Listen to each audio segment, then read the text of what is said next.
जागरण का समय आ गया। यह विषय मानव सभ्यता के अस्तित्व और उसके भविष्य के विकास से जुड़ा है। प्रथम, कलयुग का काल चक्र 4,32,000 वर्षों का वैज्ञानिक आधार भारतीय खगोल विज्ञान के अनुसार युगों का निर्धारण ग्रहों की स्थिति और मानवीय चेतना के पतन के उत्थान के आधार पर होता है। कलयुग की अवधि 4,32,000 वर्ष है और हम अभी इसके प्रथम चरण लगभग 5,100 प्लस वर्ष में हैं। चेतावनी, जो लोग यह कहते हैं कि कलयुग समाप्त होने वाला है वे गणितीय और शास्त्रोक्त भूल कर रहे हैं। इस अज्ञानता का परिणाम यह होता है कि समाज सब कुछ नष्ट होने वाला है सोचकर पुरुषार्थ छोड़ देता है। हमें यह समझना होगा कि अभी हमें लाखों वर्षों तक इस धरती पर धर्म की रक्षा करनी है, जिसके लिए लंबी तैयारी की आवश्यकता है। दूसरा, अवतारवाद की भ्रांति और पुरुषार्थ का सिद्धांत। अवतार की अवधारणा का अर्थ यह नहीं कि मनुष्य कायर बनकर बैठ जाए। कल्कि का अर्थ है अज्ञानता का विनाशक। कल्कि अवतार वास्तव में, जैसा कि भगवान श्रीमद् भगवद गीता में कहा है कि यदा यदा ही धर्मस्य ग्लानिर्भवति भारत अभ्युत्थानम अधर्मस्तदात्मानं सृजाम्यहं परित्राणाय साधूनां विनाशाय च दुष्कृतां धर्म संस्थापनार्थाय संभवामि युगे युगे। वास्तव में भगवान ने अपने को, वैसे तो अवतारवाद की अवधारणा ये है कि भगवान प्रतिक्षण प्रकट हो रहे हैं, ज्ञान के रूप में, प्रकाश के रूप में, सहायक के रूप में, किंतु फिर भी वह अपने पूर्ण रूप में युग के अंत में ही अवतरित होते हैं। इसलिए इस बात को गांठ बांध ली जाए कि अवतारवाद वास्तव में भगवान का अवतार युग के अंत में ही होता है।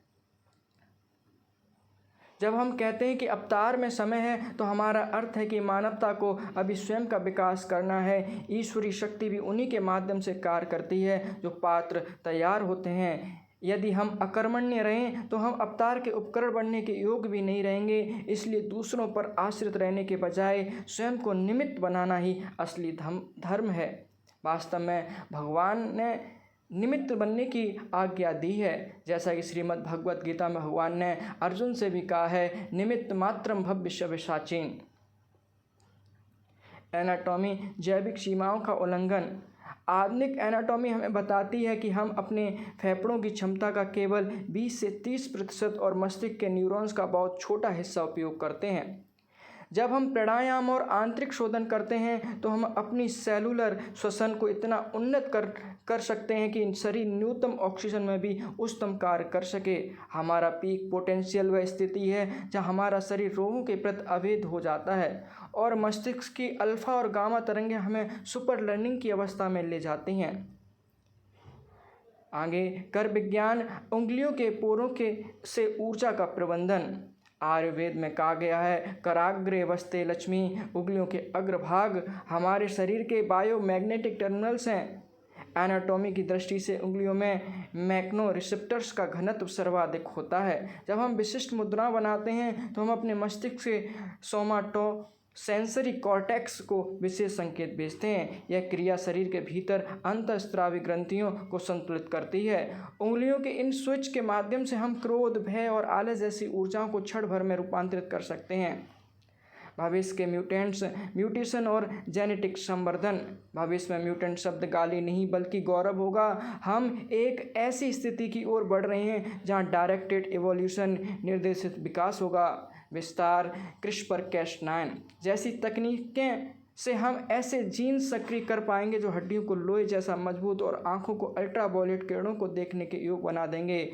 यह केवल फिल्मों की बात नहीं है, प्रयोगशालाओं में इस पर काम शुरू हो चुका है। हम एक ऐसे अतिमानव का निर्माण कर रहे हैं जो प्राकृतिक आपदाओं और बाहरी अंतरिक्ष के वातावरण को भी झेल सकेगा।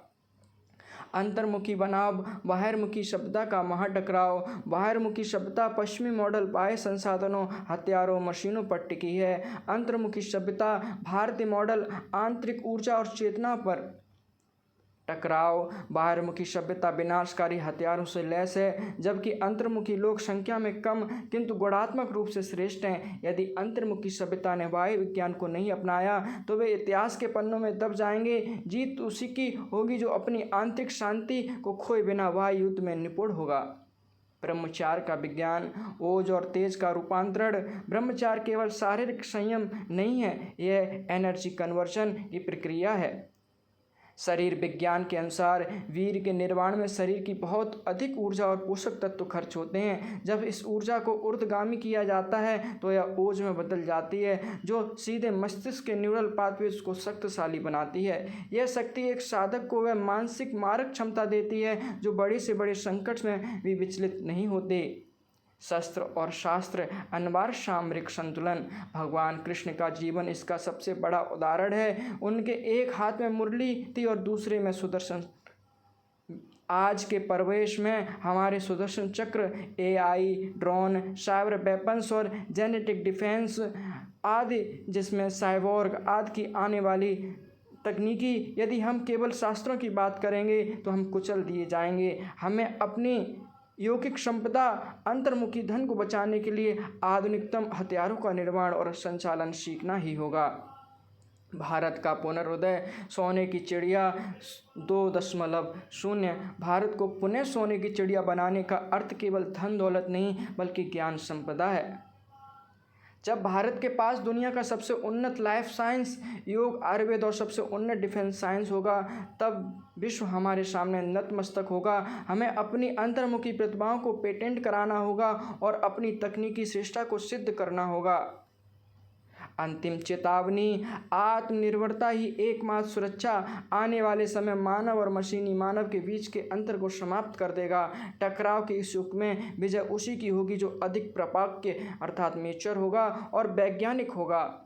दूसरों पर आश्रित रहना, चाहे वह तकनीक हो या अवतार की प्रतीक्षा, आत्मघाती है। हमें अपनी शारीरिक क्षमताओं को योग से और अपनी सुरक्षा को विज्ञान से पुख्ता करना होगा। यह युग उन्हीं का है जो योगी के हृदय के साथ योद्धा की बुद्धि रखते हैं। यह संदेश केवल पढ़ने के लिए नहीं बल्कि अपने जीवन में उतारने के लिए है। अपनी अंतर्मुखी शक्तियों को जगाएं और बाह्य जगत की चुनौतियों के लिए स्वयं को तकनीकी रूप से तैयार करें। यही वह मार्ग है जो भारत को पुनः विश्व के शिखर पर स्थापित करेगा। जय हिंद, जय भारत।